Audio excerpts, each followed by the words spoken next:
Numbers 30. And Moses spake unto the heads of the tribes concerning the children of Israel, saying, This is the thing which the Lord hath commanded. If a man vow a vow unto the Lord, or swear an oath to bind his soul with a bond, he shall not break his word. He shall do according to all that proceedeth out of his mouth. If a woman also vow a vow unto the Lord, and bind herself by a bond, being in her father's house in her youth, and her father hear her vow, and her bond wherewith she hath bound her soul, and her father shall hold his peace at her, then all her vows shall stand, and every bond wherewith she hath bound her soul shall stand. But if her father disallow her in the day that he heareth, not any of her vows, or of her bonds wherewith she hath bound her soul, shall stand. And the Lord shall forgive her, because her father disallowed her.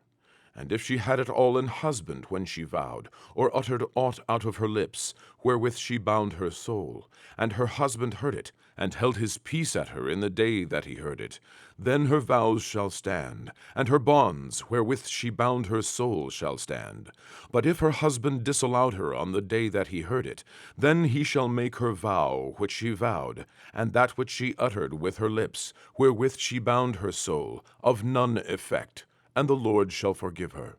But every vow of a widow, and of her that is divorced, wherewith they have bound their souls, shall stand against her. And if she vowed in her husband's house, or bound her soul by a bond with an oath, and her husband heard it, and held his peace at her, and disallowed her not, then all her vows shall stand, and every bond wherewith she bound her soul shall stand. But if her husband hath utterly made them void on the day he heard them, then whatsoever proceedeth out of her lips concerning her vows, or concerning the bond of her soul, shall not stand. Her husband hath made them void, and the Lord shall forgive her. Every vow and every binding oath to afflict the soul, her husband may establish it, or her husband may make it void.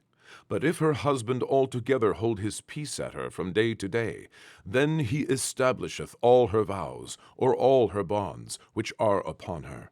He confirmeth them, because he held his peace at her in the day that he heard them. But if he shall anyways make them void after that he hath heard them, then he shall bear her iniquity.